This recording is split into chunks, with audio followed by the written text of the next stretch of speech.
विष्णु जी की भक्ति करने से, उनका नाम जपने से मोक्ष हो जाएगा। ईश्वर एक है तो उस एक का नाम क्या है? क्या नाम है? बोलो नारायण। कृष्ण परम भगवान है।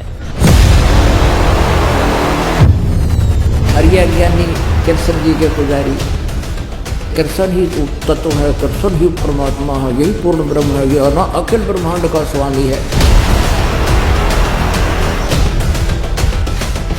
उन्हीं नारायण को विष्णु कहा गया क्योंकि व्याप्त है, इसलिए उन्हें विष्णु कहा गया। तो आइए जान लेते हैं किस संत के दावे में कितना सच है। नमस्कार।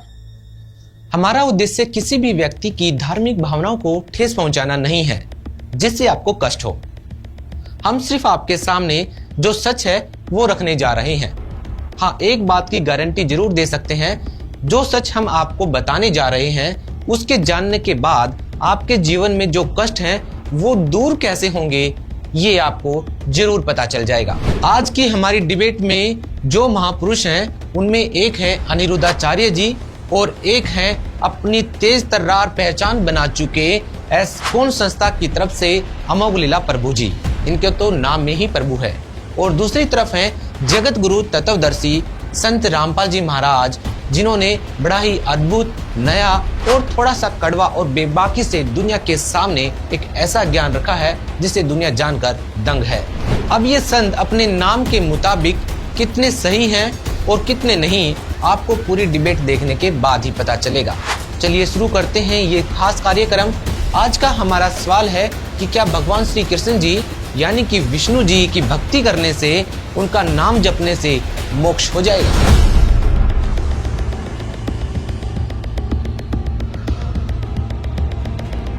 दर्शकों, हिंदुस्तान में बहुत से कथावाचक हैं जो भगवान श्री कृष्ण जी उर्फ विष्णु जी को अपना इष्ट मानते हैं। उनका दावा है कि भगवान श्री कृष्ण जी उर्फ विष्णु जी ही सर्वशक्तिमान हैं। उनसे ऊपर कोई भगवान नहीं है।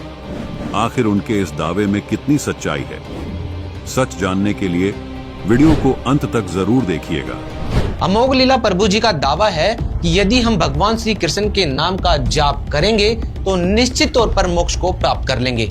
लेकिन संत रामपाल जी महाराज का दावा है कि भगवान श्री कृष्ण जी यानी कि विष्णु जी खुद जन्म मरण में हैं। वो खुद किसी और परमात्मा की स्तुति करते हैं। तो आइए जान लेते हैं किस संत के दावे में कितना सच है।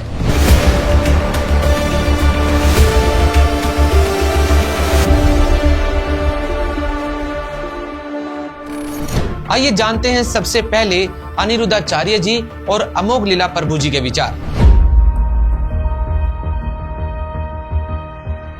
अब आपसे कोई पूछ ले कि भगवान एक है, उन एक का नाम बताओ। वो एक का क्या नाम है? नाम बताओ उन एक का। क्या नाम है ये बताओ? क्या नाम है ये बताओ? कोई प्रश्न करे कि ईश्वर एक है तो उस एक का नाम क्या है? क्या नाम है? बोलो नारायण। वह एक का मूल में कौन था?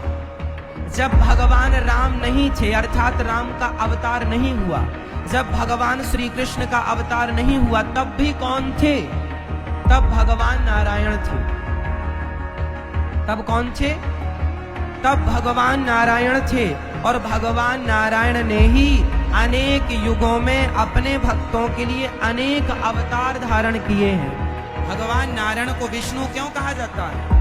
क्योंकि वो व्यापक हैं। विष्णु सर्व गुहाशय, जो व्यापक हैं। कर्ण कर्ण में निषेधे तमोद्भूते जायमाने जनार्दने देवक्याम देवी रूपिण्याम विष्णु सर्व गुहाशय, जो सब में व्याप्त हो। जो नारायण सब में व्याप्त हैं, तो सब में व्याप्त होने के कारण, चींटी से लेकर हाथी तक में व्याप्त होने के कारण, माटी से लेकर पत्थर तक में व्याप्त होने के कारण, पाताल से लेकर आकाश तक में व्याप्त होने के कारण उन्हीं नारायण को विष्णु कहा गया, क्योंकि व्याप्त हैं, इसलिए उन्हें विष्णु कहा गया। तो आज हम एक प्रश्न का उत्तर देने के लिए जा रहे हैं कि कृष्ण कौन है। ये कृष्ण नाम का व्यक्ति कौन है वास्तव में। तो कृष्ण के बारे में अगर सिंपल इंट्रोडक्शन दी जाए, वन लाइन इंट्रोडक्शन दी जाए, तो वो ये है कि कृष्ण परम भगवान है। चलिए अब जगत गुरु तत्वदर्शी संत रामपाल जी महाराज के विचार भी जान लेते हैं और अंत में हम निष्कर्ष निकालेंगे कि किसके दावे में कितना सच है।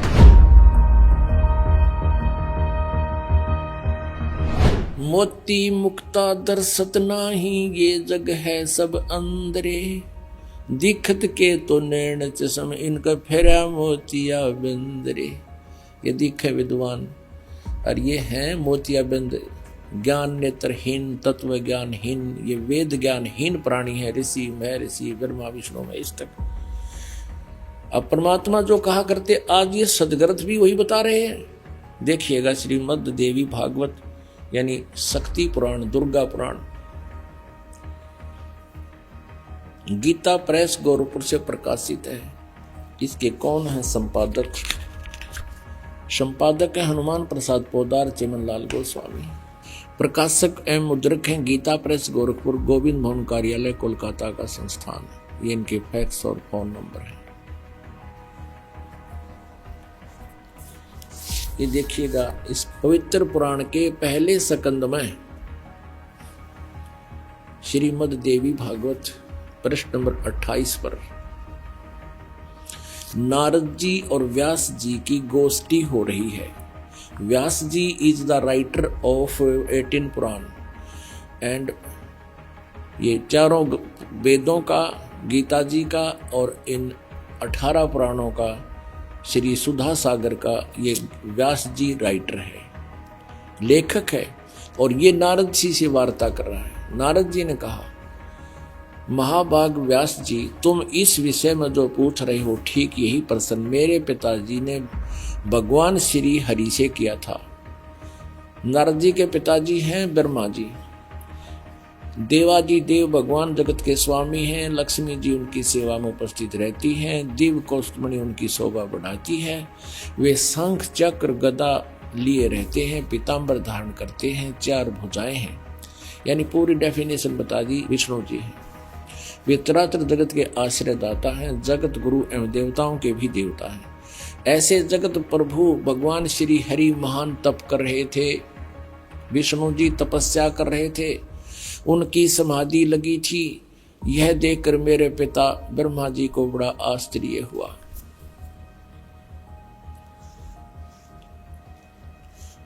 अतः उन्होंने उनसे यानी ब्रह्मा जी ने विष्णु जी से जानने की इच्छा प्रकट की। ब्रह्मा जी ने पूछा, प्रभु आप देवताओं के अध्यक्ष, जगत के स्वामी और भूत भविष्य एवं वर्तमान सभी जीवों के एकमात्र शासक हैं। भगवान फिर आप क्यों तपस्या कर रहे हैं और आप किस देवता की आराधना में ध्यान मग्न हैं? मुझे असीम आश्चर्य तो ये हो रहा कि आप देवेश्वर यानी सब देवों के मालिक, सब भगवानों के भगवान, ब्रह्मा जी विष्णु को कह रहा भगवानों के भगवान एवं सारे संसार के शासक होते हुए भी समाधि लगाए बैठे हैं। अब विष्णु जी ने क्या उत्तर दिया? ब्रह्मा जी के विनीत वचन सुनकर भगवान श्री हरि बोले, ये वचन बोले। श्री हरि उनसे कहने लगे, ब्राह्मण सावधान होकर सुनो, मैं अपने मन का विचार व्यक्त करता हूँ। देवता, दानव, मानव सब यही जानते हैं कि तुम सृष्टि करते हो, मैं पालन करता हूँ और शंकर संहार किया करते हैं। किंतु फिर भी वेद के पारगामी पुरुष अपनी युक्ति से यह सिद्ध करते हैं कि रचने, पालने और संहार करने की यह योग्यता जो हमें मिली है, इसकी अधिष्ठात्री शक्ति देवी है। वे कहते हैं कि संसार की सृष्टि करने के लिए तुम में राजसी शक्ति का संचार हुआ है। इसी ये भी सिद्ध हो रहा कि रजगुण ब्रह्मा, सतगुण विष्णु, तमगुण शिव जी है। मुझे सात्विक शक्ति मिली है और रुद्र में तामसी शक्ति का आविर्भाव हुआ है।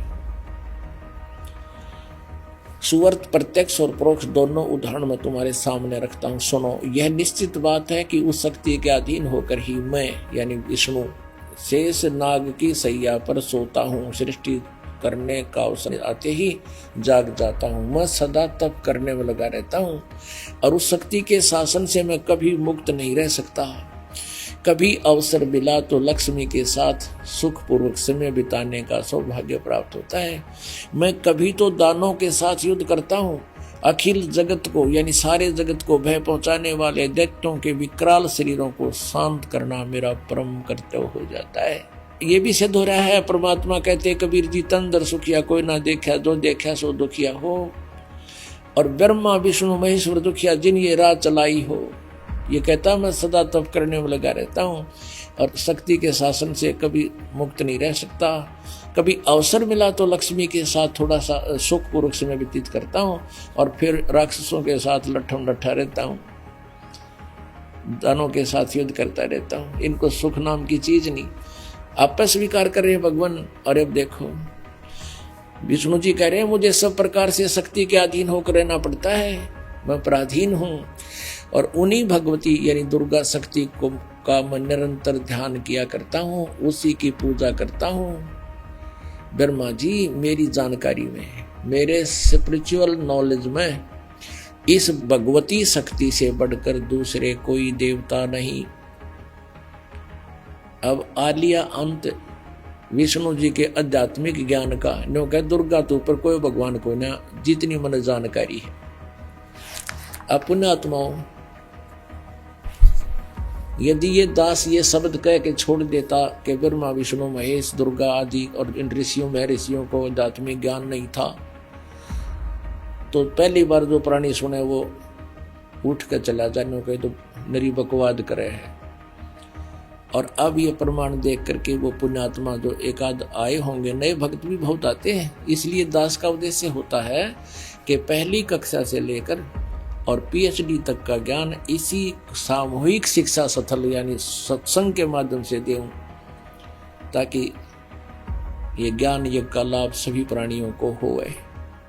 तो यहाँ ये स्पष्ट हो गया कि विष्णु जी को ज्ञान नहीं, ब्रह्मा ना पर ज्ञान नहीं, विष्णु तो पूछे, नारद ने ज्ञान नहीं और व्यास जी को ज्ञान नहीं। दर्शकों, संत रामपाल जी महाराज ने अपने सत्संग प्रवचनों में बड़े ही सटीक प्रमाणों के साथ ये सिद्ध कर दिया कि भगवान कृष्ण जी उर्फ विष्णु जी खुद ब्रह्मा जी से वार्ता के दौरान ये स्वीकार कर रहे हैं कि हे ब्रह्मा जी, मुझे तो सब प्रकार से देवी दुर्गा के अधीन रहना पड़ता है। मेरी जानकारी में देवी दुर्गा से ऊपर कोई भगवान नहीं है।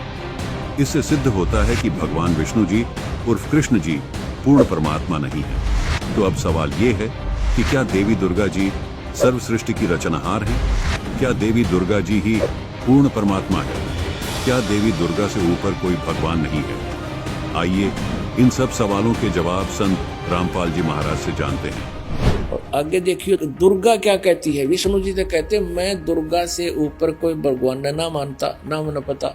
और अब दुर्गा क्या कहती है, दुर्गा जी क्या कहती है, देखिएगा 7वें सकंद में 562 पृष्ठ पर 7वां सकंद, वही श्रीमद देवी भागवत, ये वही पुराण है। अब यहाँ देखिएगा 7वां सकंद और 562 पृष्ठ। देवी जो है दुर्गा हिमालय राजा को ज्ञान दे रही है। देवी द्वारा हिमालय को ज्ञानोपदेश, ब्रह्म स्वरूप का वर्णन यानी ब्रह्म के बारे में जानकारी दे रही है। श्री देवी कहने लगी पर्वतराज, ये पहले तो अपने बारे में बताती है, फिर अब अपनी को भी रिजेक्ट करती है। कहती है उस ब्रह्म का क्या स्वरूप है यह बतलाया जाता है, जो प्रकाश रूप, सबके अत्यंत समीप में स्थित, हृदय रूप गुहा में सतीत होने के कारण गुहाचर नाम से प्रसिद्ध और महान पद अर्थात परम प्राप्य है। वह समस्त प्रजा के ज्ञान से परे है, अर्थात किसी की बुद्धि में आने वाला नहीं है, यह तुम जानो। जो परम प्रकाश रूप है, जो सूक्ष्म से भी अत्यंत सूक्ष्म है, जिसमें संपूर्ण लोक और उन लोकों में निवास करने वाले प्राणी स्थित हैं, वही यह अक्षर ब्रह्म। अब दुर्गा उवा बाई बोल रही है, कदे तो इस ब्रह्म को अक्षर ब्रह्म कहती है, कहीं इसको ब्रह्म कहती है। अब देखना, वही सबके प्राण है, वही सबकी वाणी है और वही सबके मन है। वह यह परम सत्य अमृत अविनाशी तत्व है, सौम्य उस वेदने योग्य लक्ष्य का तुम वेदन करो, मन लगाकर उसमें तन में हो जाओ। अब हम थोड़ा सा यहीं से ले लेते हैं। उस एकमात्र परमात्मा को ही जाने, दूसरी सब बातों को छोड़ दे। यही अमृत रूप परमात्मा के पास पहुंचाने वाला पुल है। संसार समुद्र से पार होकर अमृत स्वरूप परमात्मा को प्राप्त करने का ये सुलभ साधन है। इस आत्मा का ओम के जप के साथ ध्यान करो। इस अज्ञान में अंधकार से सर्वथा परे और संसार समुद्र से उस पार जो ब्रह्म है उसको पा जाओगे, तुम्हारा कल्याण। इसने सब कुछ कर दिया। अपनी पूजा को भी कह दिया मत करो, मेरी पूजा भी। एकमात्र परमात्मा को ही जाने, दूसरी सब बातों को छोड़ दे। उसका ओम नाम है और ब्रह्म, ओम नाम के जाप से ब्रह्म प्राप्ति उद्देश्य रखो। ब्रह्म की जाप करो, ब्रह्म का जाप करो। और वो कहाँ रहता है? वह यह सब का आत्मा ब्रह्म, ब्रह्म लोक रूप दिव्य आकाश में स्थित है। अब क्लियर कर दिया दुर्गा ने कि केवल ब्रह्म की पूजा करो, उसका ओम जाप है, वो ब्रह्म लोक में रहता है। अपने आत्मा दुर्गा जी ने, देवी ने, जो इन ब्रह्मा विष्णु महेश से सुप्रीम है, इन्होंने इन ब्रह्मा विष्णु महेश नारद व्यास के सब के ज्ञान को रिजेक्ट कर दिया। दर्शकों, संत रामपाल जी महाराज ने एक बार फिर ये प्रमाण सहित सिद्ध किया कि देवी दुर्गा जी भी सर्वशक्तिमान नहीं है।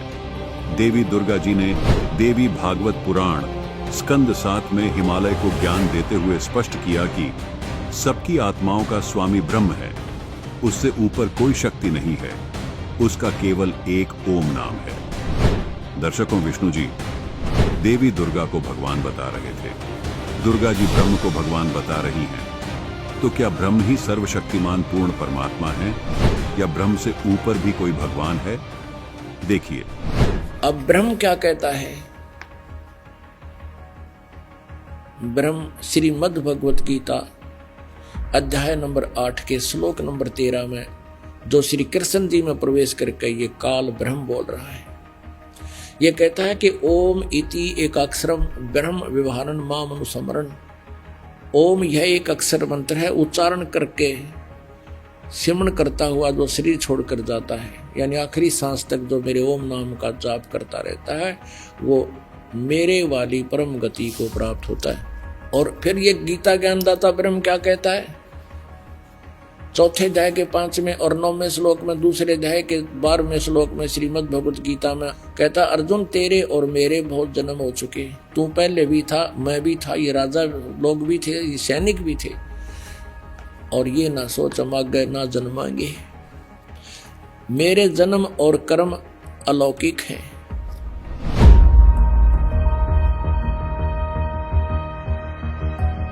श्रीमद् भगवत गीता जयदयाल गोविंद का इसके अनुवादक हैं। अध्याय नंबर 8 के श्लोक नंबर 13 हम आपको दिखाते हैं। ये क्या बताता है 13वें श्लोक में? ओम इति एकाक्षरम ब्रह्म व्यवहारन माम अनुस्मरण ये प्रयाति तजंदेहम स याति परमाम गतिम। माम ब्रह्म, मुझ ब्रह्म का केवल ओम यह एक अक्षर है जो उच्चारण करके सिमरण करता हुआ, यह प्रयाति तजंदेहम जो शरीर छोड़कर जाता है, ये सिमरण करता हुआ, स याति परमाम गतिम जो ओम से मिलने वाली, ये शुरू किया ओम ओम, यह इनका अनुवाद है। यह एक अक्षर रूप ब्रह्म को उच्चारण करता हुआ, अक्षर रूप ब्रह्म को नहीं, ये वो कहता माम ब्रह्म, मुझ ब्रह्म का केवल एक ओम अक्षर है, नथिंग एल्स। निचिंतन करता हुआ शरीर त्याग कर जाता हुआ पुरुष परम गति को प्राप्त होता है, यानी ओम से होने वाली जो परम गति है, ये ओम। और इन्होंने इस ओम को ऐसे लिखा अनुवाद में, ओम ओम, ये समझो चाहिए, ये समझो। अब ये तो है, कहता है मेरी साधना करनी है मुझ ब्रह्म की, तो मेरा एक ओम मंत्र है। फिर इसने 70वें अध्याय के 23वें श्लोक में कहा कि सच्चिदानंद घन ब्रह्म, उस सच्चिदानंद घर्म ब्रह्म की साधना करने से तेरा पूर्ण मोक्ष होगा। फिर वहां पहुंच जाएगा जहां जाने के बाद लौटकर साधक फिर कभी संसार में नहीं आते। पुराण के अंदर लिखा है, पवित्र शिव पुराण के अंदर, कि श्री ब्रह्मा जी रजगुण और श्री विष्णु जी सतगुण का आपस में विवाद हो गया, झगड़ा हो गया। ब्रह्मा जी कहते हैं कि मैं सबका उत्पत्ति करता हूं, विष्णु तो मेरा पुत्र है। विष्णु जी कहते हैं तू मेरी नाभि कमल से उत्पन्न हुआ है, तू मेरा पुत्र है। वो कहता है मैं तेरा बाप, वो कहता है मैं तेरा बाप। दोनों का युद्ध हो गया। उस युद्ध की शांति के लिए इस काल भगवान ने, जो इनका पिता है, जिसको ये सदाशिव कहते हैं पौराणिक, और ये हिंदू धर्म के गुरु जी, उस सदाशिव ने इनके बीच में एक स्तंभ खड़ा कर दिया, तेजों में पिलर, बहुत लंबा चौड़ा लिंग स्तंभ। तो ये लड़ना तो भूल गए, उसके और छोर को खोजने में लग गए। जब दोनों असफल रहे तो फिर वो सदाशिव, जो इनका पिता है ब्रह्मा जी, विष्णु जी, शिव जी का, वो शिव रूप धारण करके वहां खड़ा हो गया। फिर उनको ज्ञान बताने लगा, कहने लगा कि तुम अपने आप को भगवान मान बैठे, तुम भगवान नहीं हो, यू आर नॉट गॉड। अपना आत्मा दास का है तो विदग्ध इनके इतिहास बताते हैं तो आपको स्वीकार्य होगा। ये देखिए, ये है श्री शिव महापुराण हिंदी टीका सहित भाग 1, श्री शिव महापुराण विद्या अवृद्धि पंडित ज्वाला प्रसाद जी मिश्र कृत हिंदी टीका सहित, खेमराज श्री कृष्णदास प्रकाशन मुंबई। इतने यहां से प्रकाशित है। हम इसके, ये देखिएगा, इसके प्रश्न नंबर 11 से हम शुरू करेंगे। ये है विद्वेश्वर संहिता भाग 1 छठा अध्याय। नंदी केश्वर बोले, हे योगीधर, आगे एक समय विष्णु भगवान शेष सैया पर अपने गुरुड़ आदि पार्षदों से संयुक्त लक्ष्मी सहित शयन करते थे। उस समय ब्रह्म ज्ञानियों में श्रेष्ठ ब्रह्मा जी, अब यहाँ के इसे ब्रह्म ज्ञानी है, देखियो, अपनी इच्छा से ही वहां आए। सब प्रकार सुंदर सेज पर शयन करते हुए कमल लोचन विष्णु जी से पूछने लगे, तुम कौन हो जो मुझे देखकर अभिमानी पुरुष के समान शयन करते हो? हे वत्स, हे बेटा। ब्रह्मा जी कह रहे हैं विष्णु जी को, हे वत्स, हे बेटा, उठो, देखो मैं तुम्हारा स्वामी आया हूं, तेरा मालिक आया हूं। आए हुए गुरु को देखकर जो अभिमान करता है, उस द्रोही मूड का प्रायश्चित होना उचित है। यह सुनकर विष्णु जी के अंतर में तो क्रोध हुआ, अंदर तो बड़ा गुस्सा आया, पर ऊपर तो शांत बने रहे, परंतु बाहर से शांत रहे और बोले, हे वत्स, हे बेटा, तुम्हारा मंगल हो, बैठो, इस आसन पर विराजमान हो। अब विष्णु जी कहे, उसने ब्रह्मा जी को कहा, जा बेटा बैठ जा। इस समय तुम्हारा नेत्र कुटिल और मुख वक्र यानी टेढ़ा क्यों हो रहा? गुस्से में हो रहा था ब्रह्मा जी। ब्रह्मा जी बोले, हे वत्स, हे बेटा विष्णु, तुमको समय के प्रभाव से अभिमान है। हे पुत्र, मैं तुम्हारा रक्षक और जगत का पिता मैं हूं। विष्णु जी बोले, यह तो सब जगत मुझ में सतीत है, तुम चोर के समान किस प्रकार अपना कहते हो? तुम मेरी नाभि कमल से उत्पन्न हुए हो, इससे मेरे पुत्र हो। मुझे पुत्र कहना सर्वथा व्यर्थ है। नंदीकेश्वर बोले, इस प्रकार ब्रह्मा विष्णु दोनों ही रजोगुण से मुग्ध होकर विवाद करने लगे। मैं श्रेष्ठ हूं, मैं स्वामी हूं, ऐसा कहकर एक दूसरे को मारने की इच्छा से युद्ध करने में उत्सुक हुए। अब देखो, संपूर्ण देवता विमान में बैठकर वो तो लठ बजाने तैयार हो रहे हैं, और हमारे देवता फिर क्या क्रिया करते हैं। तब संपूर्ण देवता विमानों में बैठकर उस महाअद्भुत युद्ध को देखने चले आए और आकाश में उनके ऊपर फूल बरसाने लगे। वारे देवताओं, बताइए, देवताओं के काम है, दो भाई लड़ भी रहे हैं किसी कारण से, भले पुरुषों का काम है उनका बीच बचाड़ा करके छुटवावे, उनसे युद्ध बंद करवावे, और ये देवता फूल बरसावे। कहा मरो कटके, देखो कौन सा तगड़ा है। तो ये सारा काम बिगड़ा पड़ा पुण्यात्माओं इस तत्व ज्ञान के अभाव से। अब हम उस प्रसंग पर आते हैं कि जिसके अंदर ये कहा गया है इसी पवित्र पुराण में कि ब्रह्मा और विष्णु तुम भगवान नहीं हो, यू आर नॉट गॉड। देखिए, अब हम आगे हैं 17 पृष्ठ पे,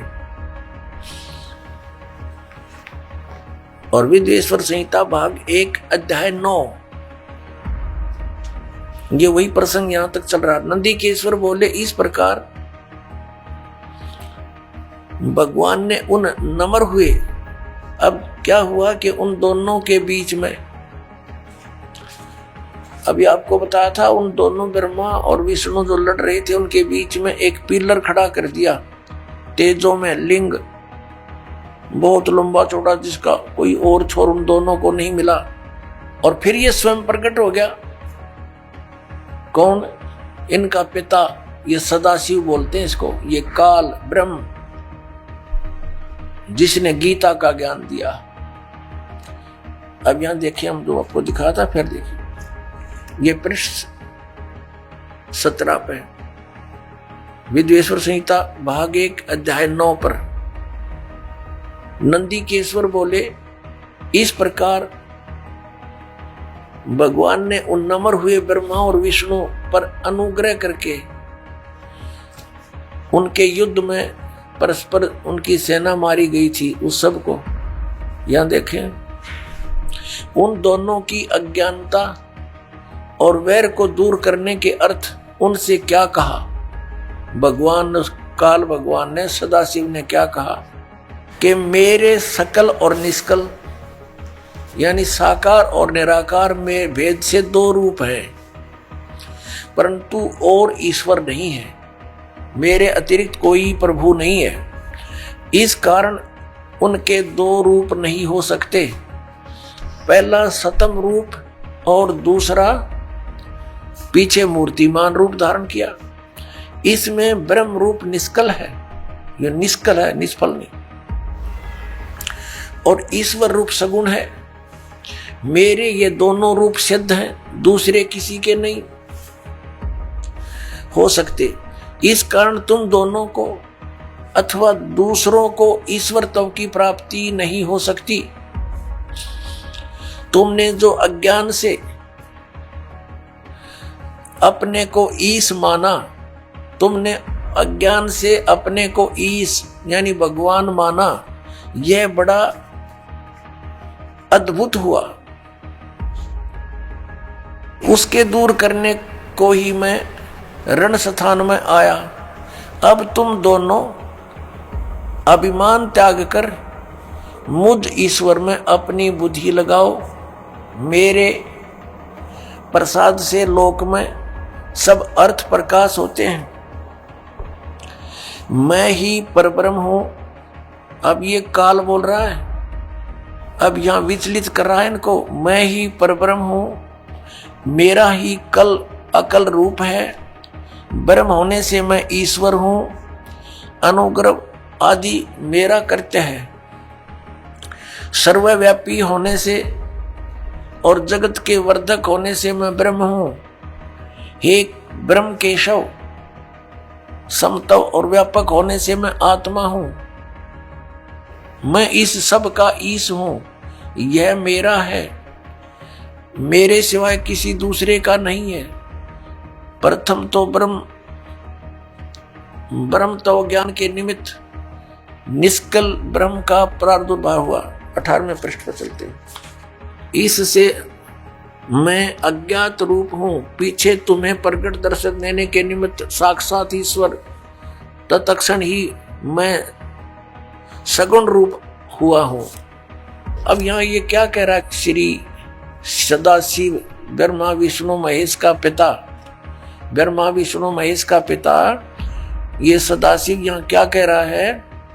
ये कह रहा है कि पहले तो ब्रह्म रूप हुआ वो स्तंभ, वो तो समझो मेरा निष्कल रूप है, निर्गुण रूप है मेरा, ये स्तंभ आया पिलर, और ईब में निर्गुण से सगुण हो गया, तुम्हारे सामने आया। अब देखो हम अपने उस प्रसंग पर आते हैं। हमने ये देखना है कि ब्रह्मा और विष्णु और ये शिव ये भगवान नहीं है, ये प्रभु नहीं है। ये प्रसंग था। यदि ये दास वैसे सिंपल कहकर छोड़ देता तो बहुत विरोध मान लेते भक्तजन, क्योंकि उन्होंने पूरा अज्ञान सुना हुआ है, ज्ञान नहीं सुना, सदग्रंथों का उनको ज्ञान नहीं, इसलिए सदग्रंथों को रूप करना अनिवार्य हो गया है। अब आगे ये क्या कहता है देखिएगा। ये प्रश्न नंबर 18 अध्याय 10 चल रहा है, प्रश्न नंबर 18 पे, और शिवपुराण वेदवेश्वर संहिता भाग 1 10वां अध्याय हम यहां पढ़ते पढ़ते आगे। 9वां अध्याय यहां समाप्त हो गया। जो हमने यहां पढ़ लिया, इससे मैं अज्ञात रूप हूं, पीछे तुम्हें प्रकट देने के लिए निमित्त साक्षात ईश्वर, तत्क्षण ही मैं सगुण रूप हुआ हूं। अब यहां नीचे आ जाएंगे इसके। इति श्री शिव महापुराणे वेदवेश्वर संहिता भाषा टीकायाम 9वां अध्याय, ये 9वां अध्याय इति हो गया, समाप्त हुआ। अब 10वां शुरू हो गया, ये 10वां। अब हम यहाँ 10वें में पढ़ रहे हैं नीचे। हे पुत्रों, ब्रह्मा और विष्णु को इनका पिता वो सदाशिव काल कह रहा, हे पुत्रों, यह कृत आपने तप से प्राप्त किया है, जो कि सृष्टि की उत्पत्ति और पालन कहता है, सो मैंने प्रसन्न होकर तुम्हें दिया है। इसी प्रकार दूसरे 2 कृत रुद्र और महेश्वर को प्रदान किए हैं। अब देखो, जो दास सिद्ध करना चाहता है, एक तो ब्रह्मा और विष्णु और फिर रुद्र और महेश्वर, ये 4, इनसे 5वां है यू सदाशिव, जो ब्रह्मा विष्णु महेश जी के पिताजी हैं। आइए दर्शकों, अब जानते हैं सदाशिव यानी काल ब्रह्म का मंत्र क्या है। ये देखिएगा यहां पर, ये प्रश्न नंबर 19 है।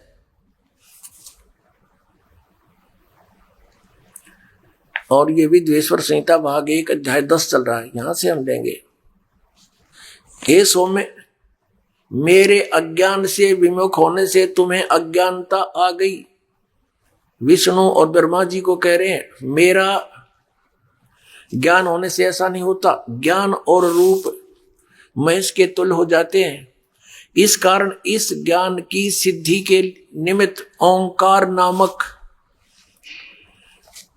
मंत्र जप करो। अभिमान दूर करने वाला, यह अभिमान दूर करने वाला है। सोई निज मंत्र उपदेश करते हैं। यह ओंकार मेरे मुख से उत्पन्न होने से मेरे ही रूप का बोधक है, यानी ब्रह्म का, और महामंगल करने वाला है। यह वाचक है, मैं वाच्य हूं। यह मंत्र मेरा आत्मा है कि उसके स्मरण से मेरा स्मरण होता है। उत्तर की ओर मुख से आकार का, इसका बहुत वर्णन दे रखा है। पश्चिम के मुख से उकार का, दक्षिण के मुख से मकार का, पूर्व के मुख से बिंदु का, और मध्य के मुख से नाद उत्पन्न हुआ है। इस प्रकार 5 प्रकार से यह निर्गत हुआ। सब एक होकर ओम ऐसा एक अक्षर हो जाता है। ओम ऐसा एक अक्षर हो जाता है। अब हम इससे इतना ही लेंगे। दर्शकों, जैसा अभी आपने शिव महापुराण से प्रमाण देखा कि सदाशिव यानी काल ब्रह्म जो 5वां है, ये श्री ब्रह्मा जी, श्री विष्णु जी तथा श्री शंकर जी का पिता है। जो विद्येश्वर संहिता भाग 1 अध्याय 10 में ओम अपना मंत्र बता रहा है, शिव पुराण के इस उल्लेख से यह भी सिद्ध हुआ कि सदाशिव कह रहा है, मेरे को ब्रह्म कहते हैं। 5 अक्षरों से बना एक ओम मेरा मूल मंत्र है जो मेरी साधना है। गीता अध्याय 8 श्लोक 13 में भी इसी ब्रह्म ने कहा है कि माम ब्रह्म, मुझ ब्रह्म का स्मरण करने का एक ओम अक्षर है। इससे भी स्वसिद्ध है, इसी सदाशिव यानी काल ब्रह्म ज्योति निरंजन ने श्री कृष्ण जी के शरीर में प्रेतवत प्रवेश करके गीता का ज्ञान कहा है।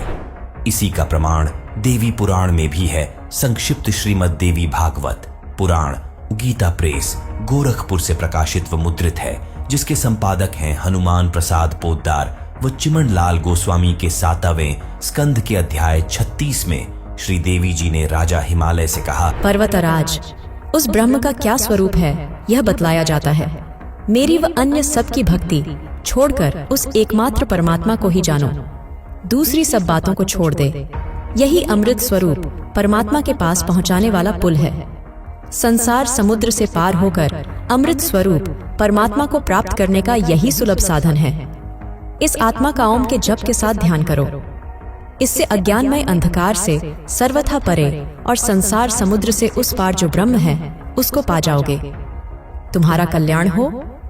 वह यह सबका आत्मा ब्रह्म ब्रह्मलोक रूप दिव्य आकाश में स्थित है। भावार्थ है कि ब्रह्म साधना का केवल एक ओम नाम का जाप है। इससे ब्रह्म की प्राप्ति होती है और वह साधक ब्रह्मलोक में चला जाता है। इसी गीता अध्याय 8 श्लोक 16 में कहा है कि ब्रह्मलोक सहित सर्वलोक पुनरावर्ती में है, अर्थात ब्रह्मलोक में गए साधक का भी पुनर्जन्म होता है। ब्रह्म की भक्ति से पूर्ण मोक्ष नहीं होता, इसलिए अकेले ब्रह्म के नाम ओम से पूर्ण मोक्ष प्राप्त नहीं हो सकता। ओम नाम का जाप ब्रह्म का है। इसकी साधना से ब्रह्मलोक प्राप्त होता है, जिसके विषय में गीता अध्याय 8 श्लोक 16 में कहा है कि ब्रह्मलोक में गए साधक भी पुनर्जन्म को प्राप्त होते हैं। पुनर्जन्म है तो पूर्ण मोक्ष नहीं हुआ, जो गीता अध्याय 15 श्लोक 4 में कहा है कि परमात्मा के उस परम पद की खोज करनी चाहिए जहां जाने के पश्चात साधक कभी लौटकर पुनर्जन्म में नहीं आता। वह पूर्ण मोक्ष पूर्ण गुरु से शास्त्रानुकूल भक्ति प्राप्त करके ही संभव है।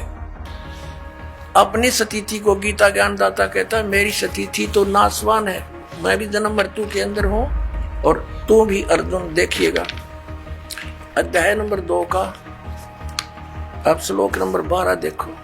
अध्याय नंबर 2 और श्लोक नंबर 12, न तो ऐसा ही है कि मैं किसी काल में नहीं था अथवा तू नहीं था अथवा ये राजा लोग नहीं थे, और न ऐसा ही है कि इससे आगे हम सब नहीं रहेंगे। हो गया स्पष्ट कि गीता ज्ञानदाता कह रहा है कि मैं भी जन्म मृत्यु होती है, पहले भी थे तू और मैं आगे भी होंगे, और ये ना सोच के हम वर्तमान में ही। आगे देखना 4 अध्याय के अध्याय नंबर 4 और श्लोक नंबर ये 5 है। यहाँ इसकी संस्कृत है, यहाँ इसका अनुवाद है। ये प्रणतम अर्जुन, मेरे और तेरे बहुत से जन्म हो चुके हैं, उन सबको तू नहीं जानता, मैं जानता हूं, मैं जानता हूं। और फिर 9 में क्या कहा है, अध्याय नंबर 4 का श्लोक नंबर 9 में, हे अर्जुन, मेरे जन्म और कर्म दिव्य हैं, अलौकिक हैं। दर्शकों, गीता जी के ये प्रमाण देखने के बाद स्पष्ट हो गया कि जिस ब्रह्म को देवी दुर्गा जी सर्वशक्तिमान बता रही थी, वो भी जन्म और मृत्यु में है। इसका मतलब ब्रह्म भी पूर्ण परमात्मा नहीं है। ब्रह्म यानी काल भगवान, जिसने गीता अध्याय 8 श्लोक 13 में अपना केवल एक ओम मंत्र बताया है, वो गीता जी के अध्याय 4 के श्लोक 5 और 9 में, गीता जी अध्याय 2 श्लोक 12 में स्वीकार कर रहे हैं कि मेरा जन्म और मृत्यु होता है। अब ब्रह्म यानी खुद काल भगवान अर्जुन को किसी और परमात्मा की शरण में जाने की ओर इशारा कर रहे हैं, जहां जाने के बाद साधक की जन्म मृत्यु नहीं होती। कौन है वो पूर्ण ब्रह्म जिसकी शरण में जाने को खुद ब्रह्म काल भगवान कह रहे हैं, और ये भी जानते हैं उसको कैसे प्राप्त किया जा सकता है। देखिए तो पुण्यात्माओं, अब गीता ज्ञानदाता क्या कहता है। 18वें अध्याय के 62वें श्लोक में कहा कि अर्जुन तू सर्वभाव से उस परमेश्वर की शरण में जा, उसकी कृपा से ही तू परम शांति को और सनातन परम धाम को प्राप्त होगा। सनातन परम धाम कौन सा है? सतलोक। उसके बारे में 15वें अध्याय के 1 से लेकर 4 श्लोक में कहा है कि तत्वदर्शी संत ऐसा होगा जो सब उल्टे लटके संसार के सभी पार्ट्स बता देगा, उसके विभाग बता देगा। उसके पश्चात उस परम पद परमेश्वर की खोज करनी चाहिए, जहां जाने के बाद फिर साधक कभी लौटकर संसार में वापस नहीं आता, अर्थात उसको पूर्ण मोक्ष हो जाता है।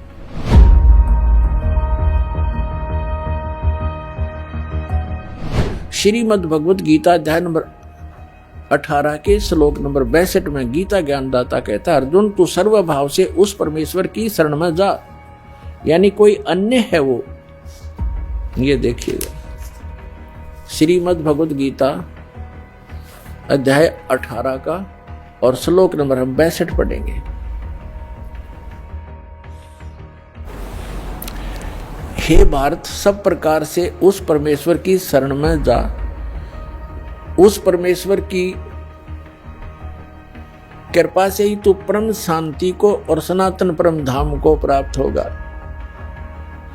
इससे सिद्ध हो गया कि गीता ज्ञान दाता की साधना से न तो परम शांति हुआ, न वो शाश्वत स्थान मिला है जो कभी नष्ट में नहीं आता, कभी नाश नहीं होता। श्रीमद् भगवत गीता जयदयाल गोविंद का इसके अनुवादक है, गीता प्रेस गोरखपुर से प्रकाशित है। ये 15वां अध्याय है, पंचदशो अध्याय।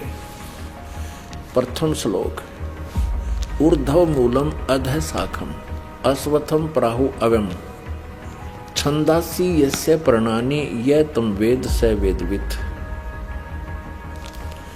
इन्होंने अनुवाद किया है, आदि पुरुष परमेश्वर मूल वाले, यानी इस संसार रूपी वृक्ष की जड़ जो है ये तो है पूर्ण परमात्मा, आदि पुरुष परमेश्वर पूर्ण ब्रह्म मूल वाले, और अधः शाखम नीचे को शाखा वाले। इस संसार रूपी पीपल के वृक्ष को अविनाशी कहते हैं, यो अविनाशी रचना है उस मालिक की।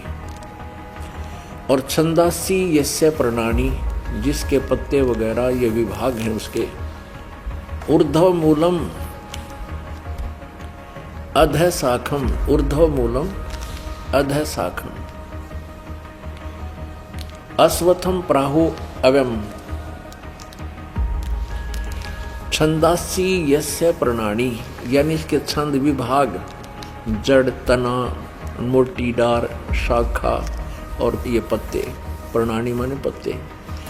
और जो इस पूरे संसार रूपी वृक्ष की सभी विभागों को बता देता है, इसके छंद यानी विभागों को बता देता है। स वेदवित्, वो तत्वदर्शी संत है। परमात्मा ने, कबीर देव जी ने अपनी अमृतवाणी में, सच्चिदानंद घन ब्रह्म की वाणी में कहा है, कबीर अक्षर पुरुष एक पेड़ है, निरंजन वाकी डार, निरंजन सर्व ब्रह्म को कहते हैं, सर्व पुरुष को। तीनों देवा, रजगुण ब्रह्मा, सदगुण विष्णु, तमगुण शिव जी, तीनों देवा शाखा हैं और पात रूप संसार। परमात्मा ने कितनी सिंपल लैंग्वेज में, साधारण भाषा में बता दिया 15वें अध्याय का पूरा सारांश कि अक्षर पुरुष एक पेड़ है। ये जमीन से जो बाहर दिखाई देता है जो पोर्शन, उसको पेड़ बोलते हैं। ये सारा एक पेड़ हो गया। अक्षर पुरुष एक पेड़ है, निरंजन वाकी डार, ये सरब्रह्म भी बोलते हैं इसको, सरपुरुष भी, सरब्रह्म, सरपुरुष, सरब्रह्म भी कहते हैं इसको, सरपुरुष भी कहते हैं, काल ब्रह्म भी कहते हैं, डार भी। ये डार है और इसके 3 शाखा हैं। इस सरब्रह्म के, ज्योत निरंजन के ये 3 पुत्र हैं, रजगुण ब्रह्मा जी, सतगुण विष्णु जी, तमगुण शिव जी। और ये पात रूप संसार, ये आगे अन्य प्राणी है। समझो, ये एक एग्जाम्पल है, एक उदाहरण है। और ये जो परमात्मा है पूर्ण, ये जड़ जो है ये परम अक्षर ब्रह्म है, ये परम अक्षर ब्रह्म है। तो इस प्रकार हम इस उल्टे लटके संसार रूपी वृक्ष को जो जानता है सवेदवित, वो तत्वदर्शी संत है। तो परमेश्वर जी ने आकर ये ज्ञान दिया, कबीर भगवान ने। इससे सिद्ध है कि गीता ज्ञान दाता ब्रह्म से भी ऊपर कोई सुप्रीम पावर है और वो परम अक्षर ब्रह्म है। उसका अभी आपको उल्लेख बताया था 8वें अध्याय के प्रथम श्लोक में अर्जुन ने पूछा था कि 7वें अध्याय के 29वें श्लोक में जिस तत्ब्रह्म के बारे में आपने बताया वो किम तत्ब्रह्म, 8वें अध्याय के 3रे श्लोक में कहा कि वो परम अक्षर ब्रह्म है। तो इसे सिद्ध हो गया कि ना ब्रह्मा ने ज्ञान, ना विष्णु ने ज्ञान, ना शिव ने ज्ञान, क्योंकि ब्रह्मा और विष्णु शिव एक ही सत्र का ज्ञान रखते हैं। और ना दुर्गा को कंप्लीट ज्ञान, वो ब्रह्म को फाइनल बता रही है। और ब्रह्म कहता है मेरे और तेरे तो बहुत जन्म हो गए, जन्म मृत्यु सदा ये दुख बना रहेगा, परम शांति नहीं हो सकती। यदि तूने मेरी शरण में रहना है तो उठा लठ और कर युद्ध, ऐसा यहाँ करना ही पड़ेगा। और तुझे परम शांति चाहिए तो उस परमेश्वर की शरण में जा। ये फाइनल कर दिया।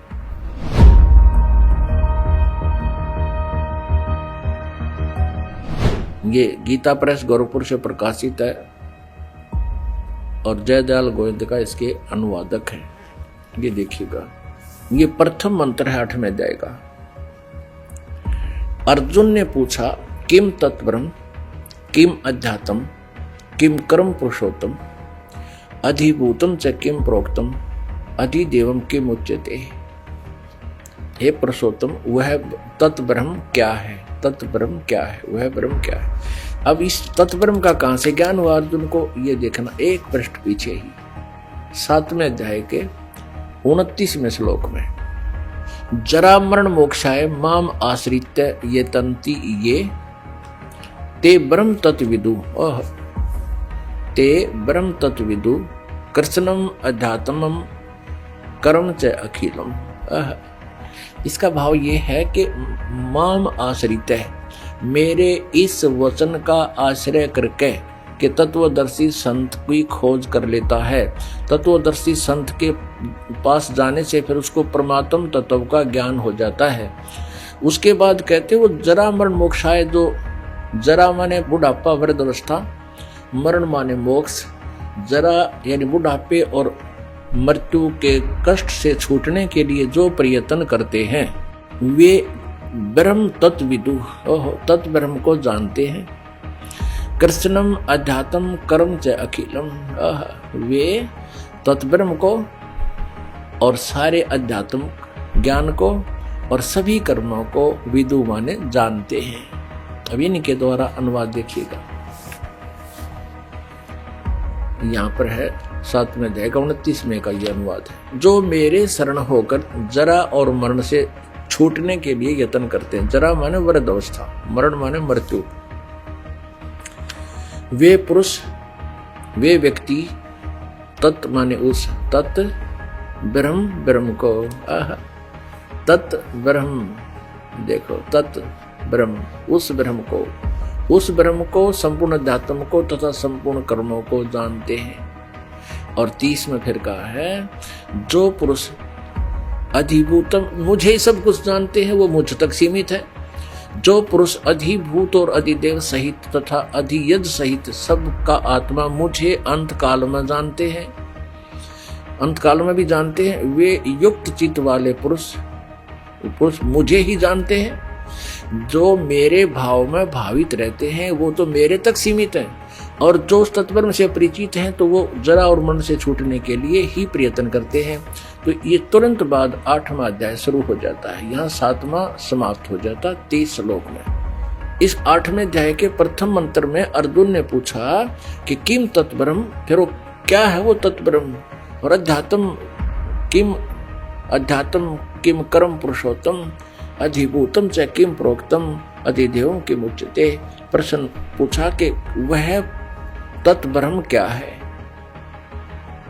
अब इसका 3रे मंत्र में 3रे श्लोक में गीता ज्ञानदाता ने उत्तर दिया है। ये 3रा श्लोक है। वह परम अक्षर ब्रह्म है, वह परम अक्षर ब्रह्म है। दर्शकों, वो परम अक्षर ब्रह्म कौन है? उसको पाने के मंत्र कौन से हैं? आइए देखिए गीता जी अध्याय 17 का श्लोक नंबर 23। इस श्लोक में गीता ज्ञानदाता प्रभु कह रहा है कि परम अक्षर ब्रह्म को पाने का मंत्र ओम तत् सत है, जो कि सांकेतिक है, जिसको तत्वदर्शी संत से ही प्राप्त किया जा सकता है। आइए अब जानते हैं ये ओम तत्सत मंत्र किस प्रभु के हैं। वो परम अक्षर ब्रह्म कौन है? दिखाते हैं इसी श्रीमद् भगवत गीता अध्याय नंबर 17 के श्लोक नंबर 23 में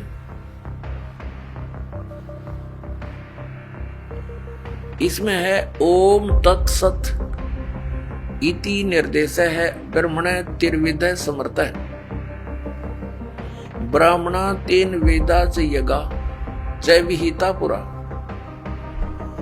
ओम ओम तत् तत् सत सत इति माने यह ऐसे यह तिर्विध माने 3 प्रकार का ब्रह्मण मुख्य ब्रह्मण सच्चिदानंद घन ब्रह्म का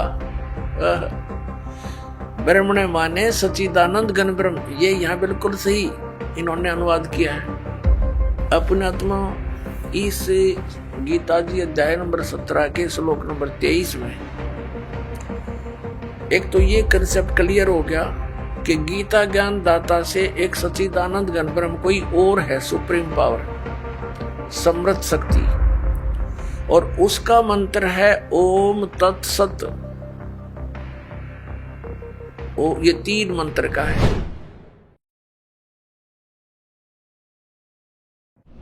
वो परमात्मा नर आकार है, मनुष्य सदृश है, वो सह शरीर है, उसका नाम कबीर है, और ऊपर सतलोक में रहता है, वहां भी मनुष्य सदृश है, राजा के समान मुकुट धारण करता है वो परमात्मा।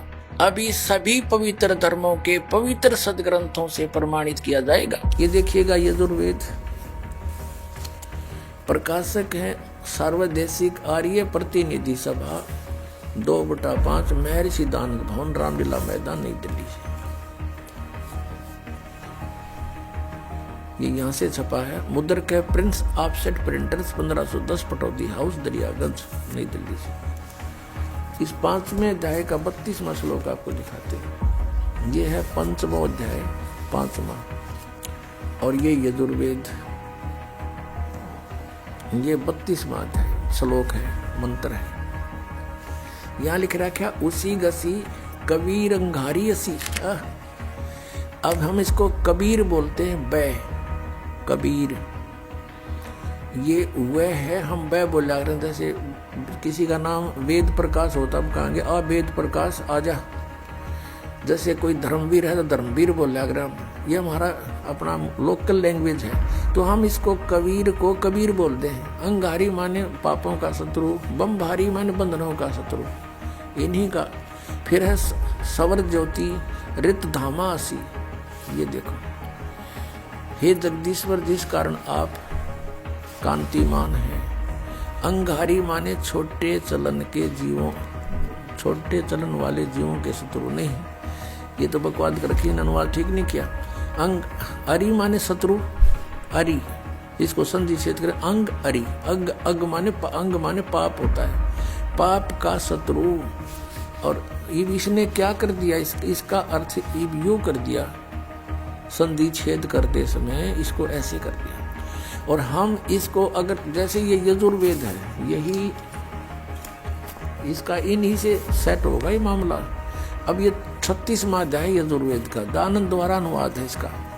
इसके प्रथम मंत्र में लिखा है रचम वाचम परपदे मनो यजु परपदे। ये यजु शब्द है ना ओनली, और यहाँ अनुवाद किया इसने इसका। इसमें यजु का अर्थ यजुर्वेद लिख दिया, बिल्कुल सही किया। अब ये यजु है, यहाँ लिखना पड़ेगा कि ये यजुर्वेद के विषय में है। ये पूरा अब बना इसका अर्थ यजुर्वेद।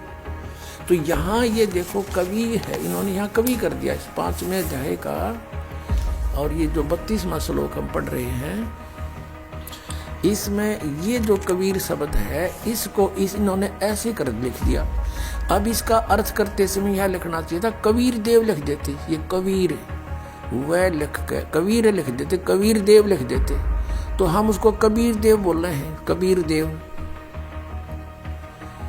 हम उसको कबीर देव, देव माने परमेश्वर, कबीर साहब हैं, यहाँ लिखना चाहिए वो कबीर देव हैं। ये कहना कवि इनकी वो समस्या भी हल हो जाए। कवि वो कबीर देव लिखना था, कबीर देव हैं, हम उसको कबीर साहब बोलते हैं। कबीर अपनी लोकल लैंग्वेज में वो कबीर साहब हैं। बम भारी माने बंधनों के, अरि माने शत्रु, ये तारा दिए इसकी बकवास है विस्तार तेरा। अरि माने शत्रु, बंधनों के शत्रु, बस ये छोड़ दो, यानी बंधन के शत्रु। अरि माने शत्रु, बम माने बंधन, बंधनों के शत्रु बंदी छोड़ हैं कौन? वो कबीर हैं, कबीर देव हैं। और अंगारी माने पाप नाशक, ये गलत अनुवाद किया इसने। और फिर कौन है वो? रत धामासी, रत धामा, सतधाम युक्त, सतलोक युक्त। हम सतधाम कहे, सतधाम सतलोक कह देते हैं, लोक कहो धाम कहो एक ही बात है। सतलोक युक्त यानी रत धामा, यानी वो सतलोक वाले हैं, सतलोक में रहते हैं। और सवर ज्योति, स्वयं प्रकाशित, सवर ज्योति इन अड़ंगा कर रखा है, अंतरिक्ष को प्रकाश करने वाले। सवर ज्योति का अर्थ है स्वयं प्रकाशित, तेजो में शरीर युक्त परमात्मा है। यह है ऋग्वेद मंडल नंबर 9 सूक्त 82 का। ऋग्वेद मंडल नंबर 9 और सूक्त 82। और यहां देखें, ये है 82वां, 81वां समाप्त हुआ, ये 82वां शुरू हो जाता है। इसका प्रथम मंत्र है। इसमें लिखा है कि जो सर्वोत्पादक प्रभु, सबकी उत्पत्ति करने वाला परमेश्वर, प्रकाश रूप है। इसका अर्थ है वो तेजोमय स्वरूप साकार है, सद्गुणों की वृष्टि करने वाला, पापों का हरण करने वाला, पाप नाश करने वाला, पाप क्षमा करने वाला है। वह राजेव, राजा के समान, राजेव, इसका अर्थ है राजा के समान आगे लिखा है। ये देखना, ये 269 पृष्ठ पर पढ़ रहे हैं। कोई भ्रमत कर देगा कि दूसरा पृष्ठ दिखा दिया होगा। ये 270 दिखाऊंगा। ये देखो 270, यहां लिखा है 82 का, पहला पढ़ रहे हैं 82 का, 9 के 82 का। राजा के समान दर्शनीय है, वो देखने जोगा है, विजिबल है, वो साकार है, राजा की तरह तो मनुष्य जैसा ही हुआ। और वह है पृथ्वी आदि लोक लोकांतरों के चारों ओर शब्दमान हो रहा है। वह वर्णीय पुरुष को, वर्णीय माने अच्छी आत्मा को, श्रेष्ठ पुरुष को, जो दृढ़ भक्त है, जो दृढ़ भक्त है उसको पवित्र करता हुआ प्राप्त होता है। देखिएगा ऋग्वेद मंडल नंबर 9 सूक्त 82 का। अब 2 पढ़ते हैं। वो परमात्मा किस उद्देश्य से आता है? हे परमात्मन, उपदेश करने की इच्छा से आप महापुरुषों को प्राप्त होते हो, अच्छी आत्माओं को, महान आत्माओं को प्राप्त होते हो। और आप अत्यंत गतिशील पदार्थ के समान हमारे आध्यात्मिक यज्ञों को प्राप्त होते हो। यानी अत्यंत गतिशील पदार्थ के समान, यानी जैसे बिजली चलती है, बिजली जैसी गति से आप, और उपदेश करने के लिए आते हो यहाँ पर, सच्चा ज्ञान देने के लिए। आप कबीर देव हैं। आप कबीर देव, यह लिखना था, सर्वज्ञ लिख दिया, आप यहाँ लिखना था आप कबीर देव हैं। हम उसको कबीर साहब कहते हैं। आप कबीर साहब हैं, शुद्ध स्वरूप है। अब जैसे ये अभी आपको दिखा था, जहाँ यजु लिखा हो तो यजुर्वेद लिखना पड़ेगा वहां पर। वो इन्होंने किया भी है। महर्षि दानंद ने यजुर्वेद के 36वें अध्याय के प्रथम मंत्र में यजु का अर्थ यजुर्वेद किया है। तो यहाँ लिखना था वो कबीर देव है, वो शुद्ध स्वरूप है। हमारे पापों को हे दूर करके, हे सोम, हे अमर परमात्मा, हमको सुख दे। अब यहाँ है ऋग्वेद मंडल नंबर 9 सूक्त 54 के, और मंत्र नंबर 3 में स्पष्ट किया है कि सूर्य के समान जगत प्रेरक वह परमात्मा, यह परमात्मा। इसका सीधा सार ले लेते हैं, लोगों को पवित्र करता हुआ। भुवनोपरि, भुवनों ऊपरी, संपूर्ण ब्रह्मांडों, भुवन माने लोकों के ऊपर, ऊर्ध्व भाग में, ऊपर भाग में वर्तमान है, विराजमान है, तिष्ठति, वहां बैठा है। ऋग्वेद मंडल नंबर 9 सूक्त नंबर 86 में।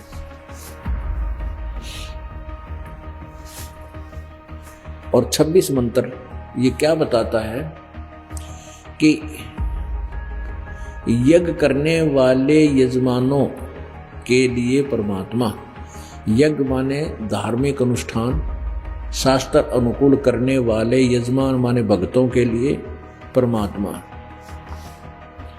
सब रास्तों को सुगम करता हुआ उनके विघ्नों का मर्दन करता है, उनके संकटों का नाश कर देता है और उनको पवित्र करता हुआ और अपने रूप को,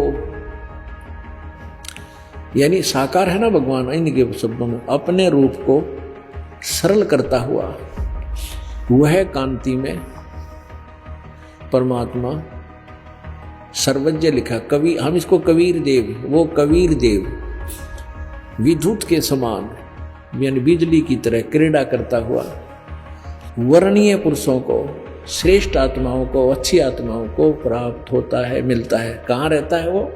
27 में लिखा है, गणना नहीं यहीं से पढ़े, जो परमात्मा ध्रुवलोक के, ये प्रकाश पुंज परमात्मा यानी तेज पुंज का भगवान है, ऊपर तेज पुंज कहो चाहे प्रकाश पुंज कहो, जो परमात्मा ध्रुवलोक के तीसरे पृष्ठ पर विराजमान है, जो वहां रहता है तीसरे पृष्ठ पर, वहां से चलकर आकर मिलता है, प्रकाश रूप है।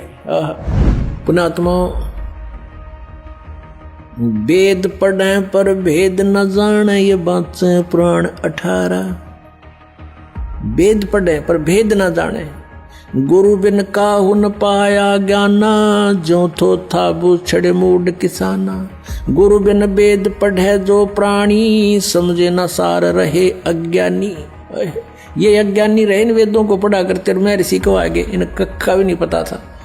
अब जैसे परमात्मा मनुष्य दृश्य ये सिद्ध होगा, राजा के समान देखने जोगा है, और वहां से गति करके आता है, जिन महापुरुषों को मिलता है, जिन महापुरुषों ने मिला उन्होंने बताया कबीर इज गॉड।